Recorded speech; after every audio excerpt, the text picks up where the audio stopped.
Waalaikumsalam warahmatullahi. InsyaAllah kita tunggu sedikit lagi. Walaupun siaran ini tak dimaklumkan sebelum ini, tetapi saya hanya nak mengambil masa yang tidak begitu panjang, tapi nak mengulas perkara yang mungkin penting juga, kerana sejak daripada semalam saya dihujani oleh soalan tertentu yang ramai mendesak untuk saya mengulas kenyataan individu tertentu berhubung dengan adakah Nabi SAW itu boleh dikategorikan sebagai pelarian. Jadi saya akan sebut sisi pandang saya, dan sebelum itu saya sedang nak menyemak tentang sejauh mana suara saya didengari.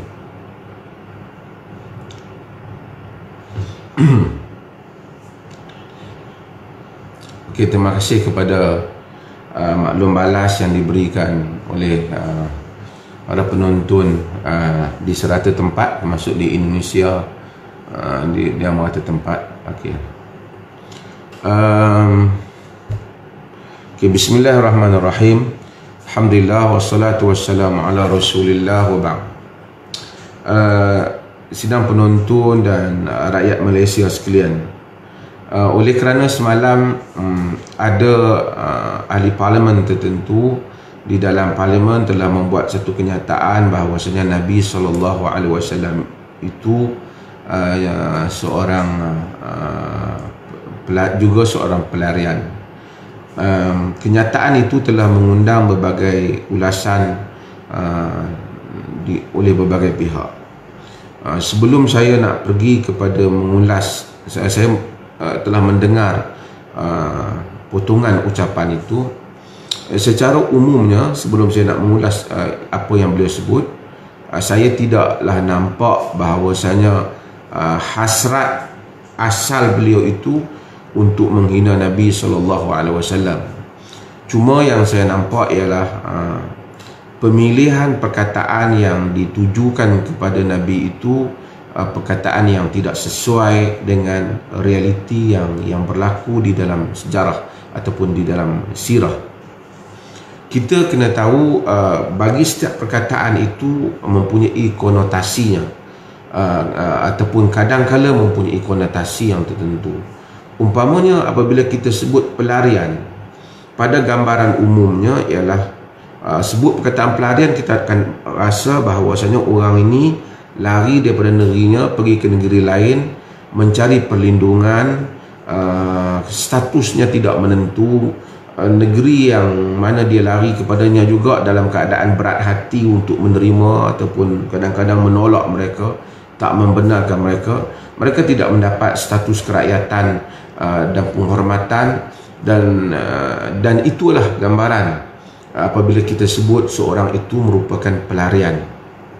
Dalam konteks hari ini, apatah lagi apabila perkataan itu disebut di dalam parlimen, tentulah dia akan ditafsirkan, terutama ada juga non-Muslim, sebagai tafsiran yang lebih kepada tafsiran politik semasa hari ini, di mana pelarian itu merupakan orang yang lari daripada negerinya pergi ke negeri lain kerana tak sanggup hidup di negerinya, dan negeri yang satu lagi pula dalam keadaan serba salah untuk menerimanya, tidak welcome mereka ataupun tidak mengalu-alukan kedatangan mereka. Begitu juga jika kita katakan dia adalah mencari suaka politik juga, Nabi juga tidaklah tak tepat untuk disebut perkataan yang seperti itu. Walaupun dari satu sesi Nabi memang meninggalkan Madinah disebabkan kerana meninggalkan Mekah menuju ke Madinah disebabkan keadaan di Mekah itu yang mana tidak mengizinkan untuk kehidupan menegakkan agama itu dilangsungkan. Di sudut itu Nabi memang meninggalkan Mekah menuju ke Madinah ataupun Yathrib. Tetapi perbezaan yang jelas yang kita kena tahu ialah Nabi SAW ke Yathrib ataupun ke Madinah itu ialah hasil daripada, pertama dari segi akidah ialah titah perintah Allah, sebab itu disebut hijrah.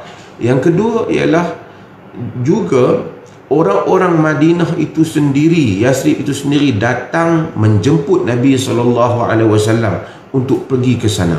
Dan itu dinamakan dengan itu, sebab itu kita belajar dalam sirah, kita akan tahu tentang perjanjian Aqabah 1, perjanjian Aqabah yang kedua, di mana mereka berbai'ah, berjanji setia untuk menerima Nabi SAW dan untuk mempertahankan Nabi SAW.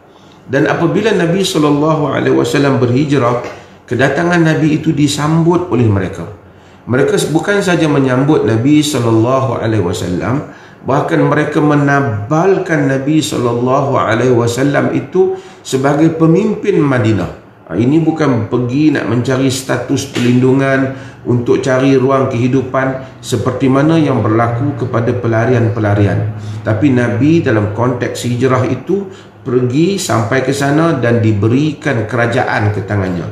Mahmakhtalafna fi famaruddu ila Allah au ila Muhammad. Apabila apa-apa saja yang kita berselisih dan di negeri Madinah ini, maka kembalinya ia kepada Allah atau kepada Muhammad. Ini adalah merupakan, ini bukan pelarian, tapi dia lebih dalam bentuk seorang tokoh yang dijemput ke negara lain untuk ditabalkan menjadi pemimpin mereka. Jadi ini adalah perkara yang sangat berbeza dengan menggunakan istilah pelarian tu. Walaupun saya rasa beliau tidak maksud nak hina Nabi, tetapi penghujahannya itu ialah penghujahan yang tidak tepat di sudut itu. Dan saya ingin mengingatkan bukan saja diri saya, beliau dan semua orang, perkataan-perkataan yang mempunyai konotasi yang tidak baik ataupun kurang secocok, elok kita elakkan daripada kita letakkan kepada Allah ataupun kepada Rasulnya SAW. Sebab itu di dalam Al-Quran, dalam surah Al-Baqarah, Allah Subhanahu wa taala bagi tahu, ya ayyuhallazina amanu la taqulu ra'ina wa qulu unzurna wasma'u walil kafirina adzabun alim. Maksudnya, wahai orang-orang yang beriman, jangan kamu kata ra'ina, tapi kamu katalah unzurna wasma'u. Jangan kamu kata ra'ina, tapi kata unzurna. Maksudnya apa? Maksudnya, pada zaman dahulu, perkataan ra'ina boleh bermaksud ra'ikanlah kami, maksud tolong dengar apa yang kami bagi tahu.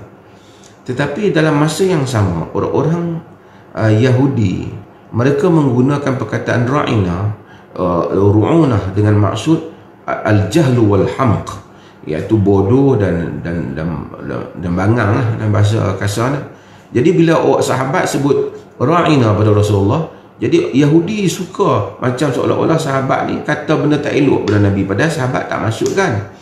Tapi Allah tegur hal ni. Dia kata la taqulu ra'ina wa qulu unzurna. Jangan kamu kata ra'ina, katakanlah unzurna, tengoklah pada kami. Kenapa?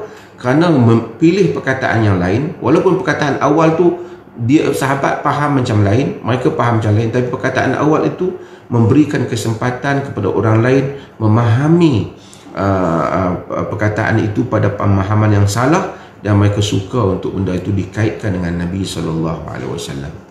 Pada zaman yang mana orang sering mencari ruang untuk mengaitkan dengan Nabi SAW perkara yang tak elok, terutama kita tengok pada tempoh yang lepas, banyak kumpulan-kumpulan yang menghina Nabi SAW, bukan tak usah kata di luar Malaysia, dalam Malaysia juga, yang biadab dan seumpamanya, terutama pada tempoh yang lepas itu, dalam tempoh yang panas pada 22 bulan yang lepas, kita lihat hal itu, kita kalau boleh jangan dibalikkan kembali.